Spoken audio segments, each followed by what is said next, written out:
Hi.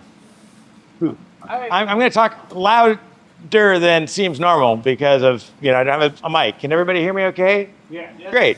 I'm Mykle. MSL is the label under which I make various weird things, including this device. This is a Bloopernet node. This is a master at the moment, and there are a number of slave units around the room producing various types of sound in various ways that are controlled from here. There is a, it's in there somewhere. Yeah, it is. I have a master tempo control here that allows me to control the tempo of all of the units in the system to annoying or useful effect, depending on how I do it. And I can also start and stop them all, which is handy in situations like this. This device produces sound, music, like you're hearing off of those speakers. It also produces MIDI, a clock signal, like you're hearing. If you look at this little synth over here, it's being driven by MIDI off of this. It'll also produce a sync signal, which you can plug into an analog synthesizer. And so all of those things can be synchronized rhythmically in time over a wireless network. This is a set of slides where I talk more about how I built it than how I used it. But I was just going to talk about Bloopernet and how it works in with this event that I've been running for the last 4 years in various situations called the Bleeps and Bloops ride, which is really, who here rides a bicycle? Right, me too. The experience that you have as a bicyclist traveling through space and controlling your motion through space, observing everything while in a state of motion, is just one of my favorite feelings in the world.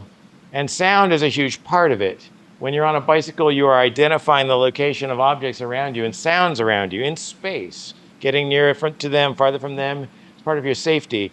I got really interested in what it would sound like if various weird little noises were on bicycles traveling around together. And the answer is, it turned out to sound really popular. I did this ride to do one time. I was asked to do it over and over. It's been going for 4 years because people come on these rides and they absolutely love this audio experience, which is that, a lot of us, these days there are so many sort of small, cheap, tabletop, battery-powered, portable little toy synthesizers that are really fun and beautiful things, and that you can easily strap on a bicycle. And there's little speakers for bicycles too. So your bicycle can make a little noise. We've all seen bicycles in Portland that make huge noise, like bicycle DJs, but none of them are on this ride. This is like maybe 10, maybe 20, maybe 50 people, all with a bicycle that has a little sort of sound that somebody thought was a cool sound. And that's the sound of their bicycle. And as you're riding around with them, you sort of listen and hear who's where. And there's sounds that you like, then you ride closer to them.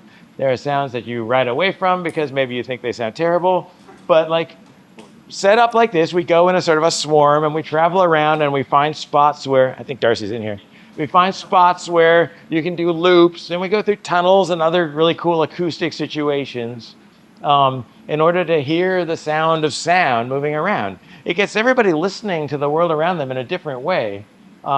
It's super fun. Afterwards, everybody's always like, wow, this was amazing. Even though, musically, it's always been very chaotic. It's just it's like you're listening to a bunch of synthesizers that aren't synced up. So a couple years ago, I kind of thought it would be really interesting if they would get just rhythmically in time. Forget about tuning, forget about genre of techno. Just if they were all sort of in sync, in rhythm, how would that sound? And so I got interested in how you would do that.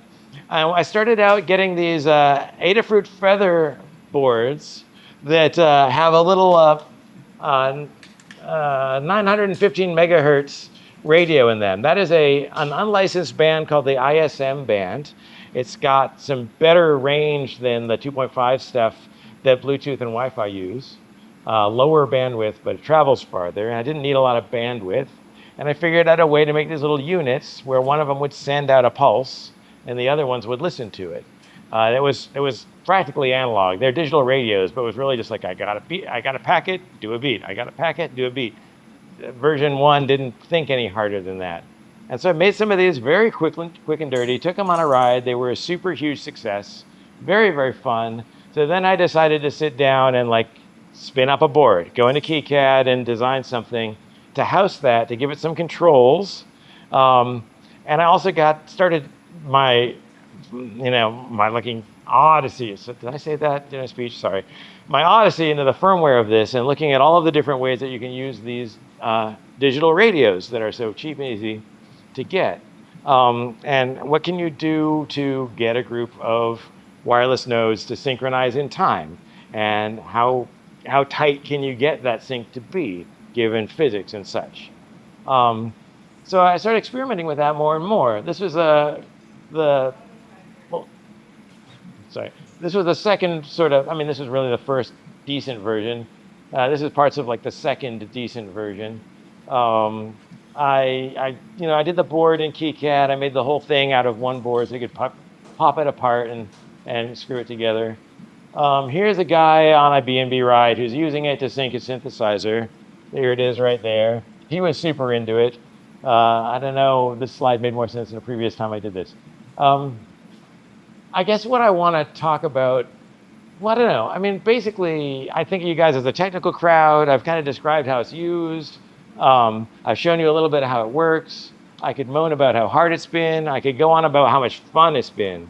These rides have been awesome. People have been really thrilled with them. A thing happened where initially these only made one noise. I don't think you can hear this. You can't hear it. It's just going bloop, and that's all. And then I got into like, maybe I can let people tweak like the speed of that or play it backwards. And then I went on a ride where I tell everybody, like, don't touch the buttons. You won't figure it out. Just put it on there. It'll make a noise. It'll be fine. What happened? Everybody touched the buttons. And they all figured out ways to turn this little recording I had into different kinds of really strange noise. And I got the things home. It's like, oh my God, people have been going crazy on these buttons. It sounds really great. So then I dived into how to like make this thing a bit more of a groove box, how to give it, the ability to control a rhythm and do things with that, and to put a melody and do things with that. If I play this now, you'll hear. Here, if you're close to one or the other of those, you can kind of hear that there's like a loop that's doing a thing, and then there's a melody that's in there that's in a particular pentatonic scale. You can go in with the knobs and you can set all of this, and you can tweak eventually the tone, and you can change a bunch of samples. There's a lot you can do with it if you know how it works. The user interface is probably terrible. This tiny little screen, there's 3 buttons that aren't labeled, there's 3 knobs. I jammed a ton of functionality into not enough UI. I got very deep with details, and they've come in and they've gone out, and it's been a bit of a puzzle. I don't think really I'm going to do more Groovebox stuff in this format. I might do something else later. But what I have done instead on these rides, this is a great example. This is the rig that I take out on these rides. I have a master that's going to a slave that's creating MIDI, that's driving my loop pedal, and that's being sent to my Korg, so that's looped in. And then I've got synthesizers over here and a mixer, and it's this whole big mess and a tape deck. But it's very, very fun. And the synchronization thing has a really weird way of turning chaos into like disco, which is almost music. Or sometimes it's really good music. It's not perfect, but it's always interesting, and it's always kind of exciting. And it's fun that like as the ride goes, I can sort of slowly bring the tempo up, and everybody gets like a little bit more excited. Another thing I did with this that was fun, or related to this, it's in here, I'll just mention it, because you can go there and try to use it even now. There is this web app called Bloopernet FP. It's not really connected to Bloopernet. I was hired to do a demo, and I'm like, I should do a multiplayer live synchronized drum machine. So there's a URL, I'll get to you. You could, in theory, you could all go to this and you could load the same drum pattern. It would be in sync on all of your phones, so you'd all be listening to it at the same speed and the same rhythm. Any one of you could change any of the patterns. Any one of you could record a sound into it and make that a drum and add it to the pattern. Any one of you could solo just one instrument and decide to just be one of the sounds. It's kind of fun, and we did that on a couple bike rides, and that was also exciting. I worked on doing a 3rd version in this format. I pretty much decided not to do that. I won't talk about it. So yeah, I'm kind of like, I've been on an arc with this. I'm kind of reaching the point where it's like, well, I love it. It's fun. It's a good toy. Don't think I could really sell them. That's a little bit too rough to give away. They exist. We're going to keep doing rides with them. The Pedalpalooza calendar, you'll see the Bleeps and Bloops ride on there occasionally. You can come hear what it's like to do that. It's very, very fun. Let me just say, yeah, any questions, technical stuff or otherwise? You. What about weatherproofing since we're here in Portland? Right. Well, what about trying to get people to go on a bike ride in the rain in the first place? Pretty much, I've only done this in the summertime. And like, everybody's not just got this, they've got this kind of shit on their bikes. None of that is, I said shit during this previous thing. None of that's waterproof either. So I'd love to figure out how to do this in the winter or in the rain. It would be great, but electronics make it hard. Anyone else? What's the range on like the synchronization and the drift? Something I didn't mention is that my first radios used this one type of radio called RFM69 that like is a pretty standard modulation. Then later I switched it to this other units that use a LoRa modulation.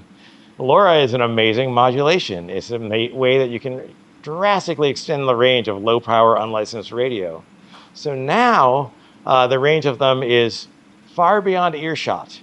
Like basically you're gonna stop hearing everything that's synchronized to it before it stops getting the signal. But then also, if it stops getting the signal, these are set up so they're just gonna keep going at that rate. They've got a clock, they know how fast they're going. They're not gonna stop at that point.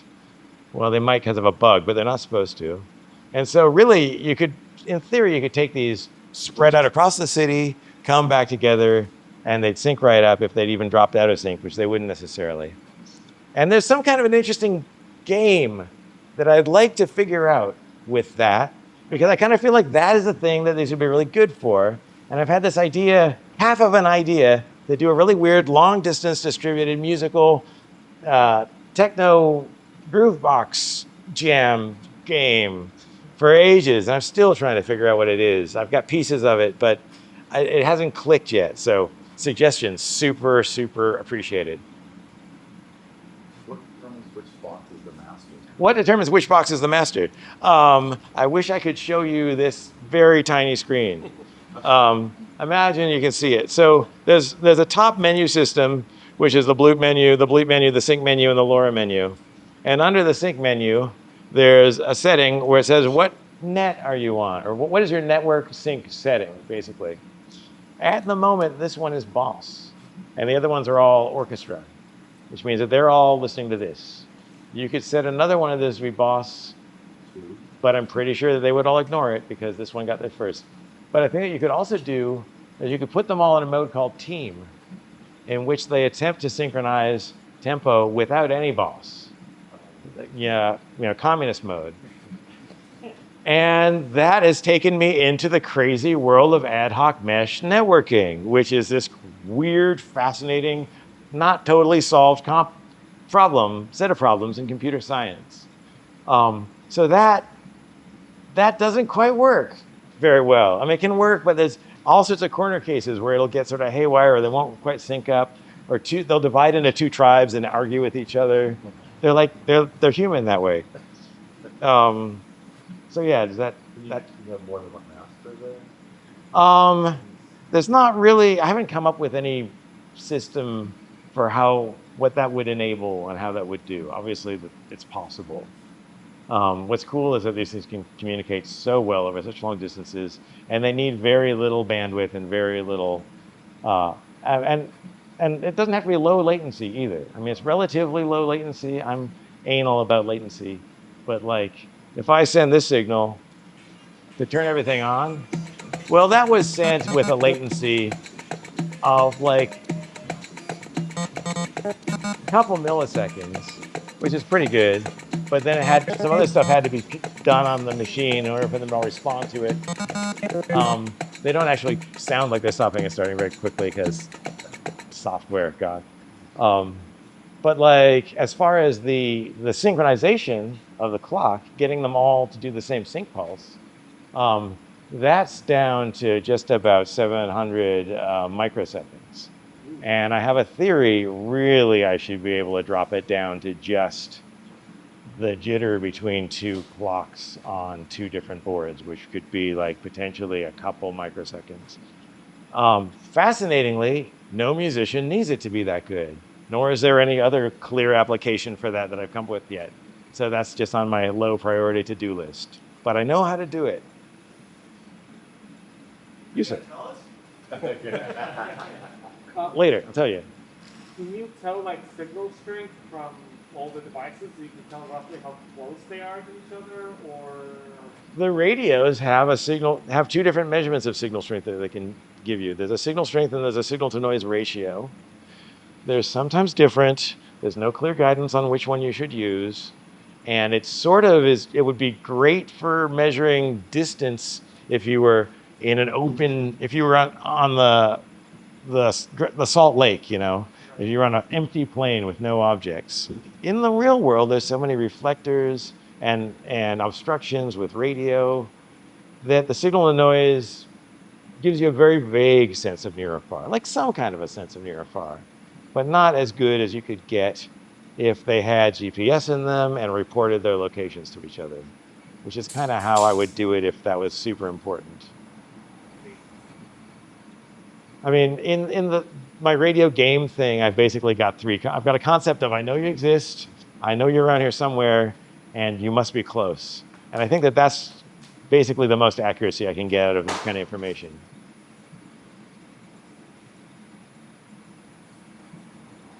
Anything else? If any of you guys would like to play with these, I'm just going to leave them around. Feel free to poke them. I'm probably going to turn down the volume on a couple of them because they may be a little annoying, some people who are close to them. But they're here, and if you want me to show you anything on them, and feel free to mess them up. You want to find out what happens when they all turn to boss, and you could find that out tonight. The quick tutorial is that there's this right-hand button, this menu, and when you're there, there's a top menu that you can go through different top menus, and then the sub-menu you can scrub through here.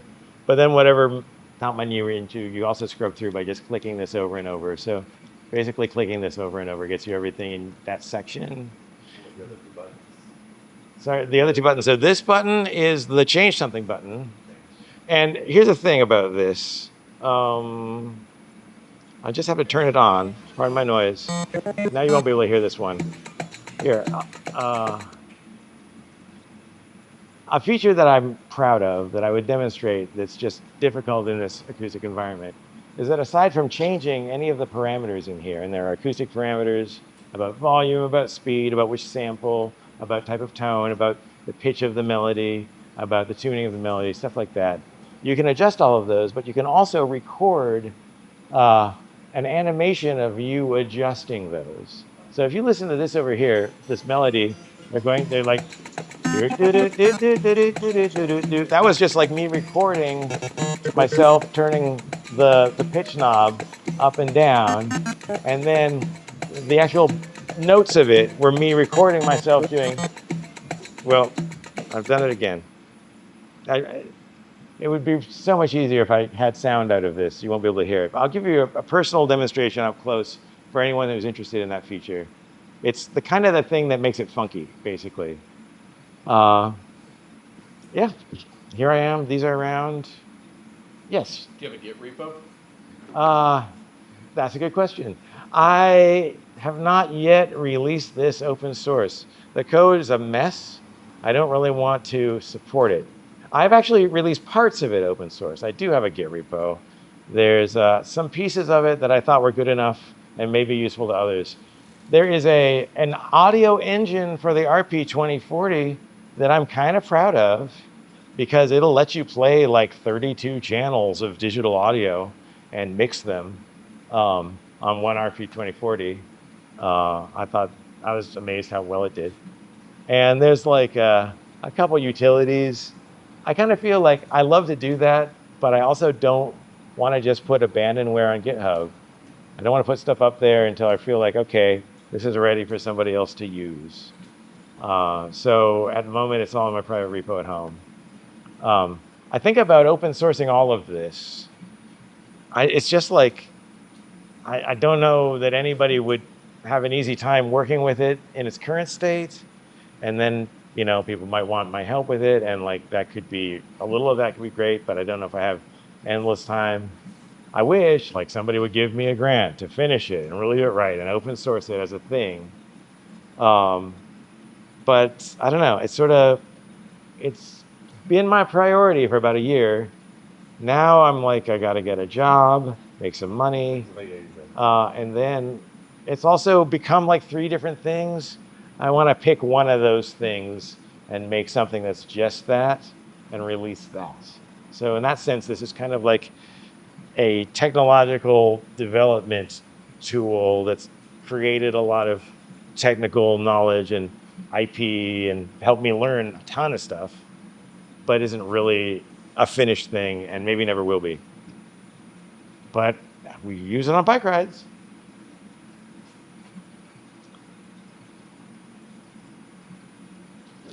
Thanks for listening. Right. I'm going to return you to Johnny Mnemonics.